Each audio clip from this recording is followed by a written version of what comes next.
Hello beautiful people, আসসালামু আলাইকুম।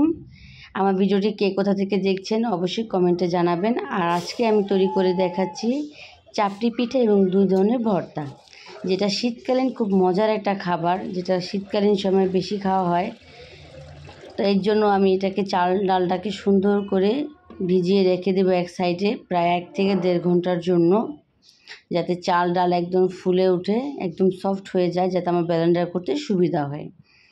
চালটাকে ভিজিয়ে চলে যাব ভর্তার জন্য। ভর্তা প্রসেস করতে ধনেপাতা নিয়ে নিয়েছি, পেঁয়াজ, রসুন, কাঁচামরিচ দিয়ে দিয়েছি ভর্তাটা করার জন্য, এবং 1 কাপ পরিমাণ পানি দেবো যাতে সুন্দর করে সমস্ত ইনগ্রিডিয়েন্টস সেদ্ধ হয়ে যায়।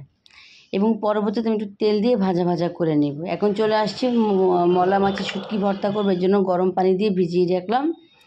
পরে এটাকে ভালো করে ধুয়ে ভেজে নেব। আর যারা যদি ভর্তার রেসিপি চান অবশ্যই কমেন্টে আমাকে জানাতে পারেন। আজকে আমি ভর্তা আপনাদেরকে বেটে দেখাবো না, শুধু ভর্তা যে করব তো সেটাই দেখালাম।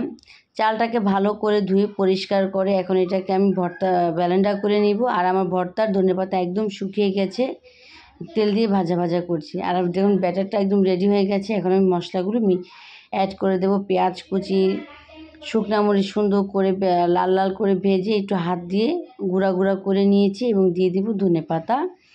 অনেক আছে সাদা খেতে পছন্দ করেন, যেমন পেঁয়াজ, ধনেপাতা, মরিচ ছাড়া সাদা খেতে পারেন, তো তারা আপনারা চাইলে পেঁয়াজ, মরিচ এগুলো অ্যাড নাও করতে পারেন, কিন্তু বিশেষ করে ঝাল করে খেতে ভর্তাটা খেতে ভালো লাগে। আর শীতকালীন সময় ধনেপাতার ফ্লেভারটা তো জাস্ট ওয়াও লাগে। আর আমি স্বাদ মতো লবণ অ্যাড করে নিচ্ছি। এখন ব্যাটারটাকে সুন্দর করে মিক্স করে এক সাইডে করে রেখে দেব। আর এই পর্যায়ে আমি কিন্তু ভর্তাটাও বেটে নিয়েছি। ভর্তাটা আমি শিলপাটায় বেটে নিয়েছি। যদি আপনারা সম্পূর্ণ রেসিপি চান অবশ্যই আমাকে কমেন্টে জানাতে ভুলবেন না। ভর্তাগুলো দেখতে কিন্তু ভীষণ লোভনীয় হচ্ছে। আর এই ধরনের ভর্তা দিয়ে কিন্তু ভাত, বউয়া, খিচুড়ি খেতে কিন্তু দারুণ লাগে।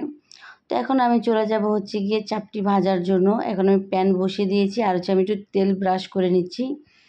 তেল ব্রাশ কিন্তু ডেফিনেটলি করে নেবেন, না হলে কিন্তু আপনার চাপটিটা লেগে যাবে, উঠতে চাইবে না। তো আমি সুন্দর একটা মেজারমেন্ট মাপের চামচ দিয়ে এটাকে আমি একটা ব্যাটারটা দিয়ে নিলাম। এখন ঢাকনা দিয়ে ঢেকে নিয়েছি। যখন মচমচা হয়ে গেছে তখন সুন্দর করে আবার তুলতে সমস্যা হবে না। আর ভিডিওটি কেমন লাগলো অবশ্যই কমেন্টে জানাতে ভুলবেন না। আর কারা কারা এই চাপটি পিঠা এবং ভর্তা পছন্দ করেন সেটাও নিচে মেনশন করে যাবেন। ধন্যবাদ সবাইকে ভিডিওটা দেখা।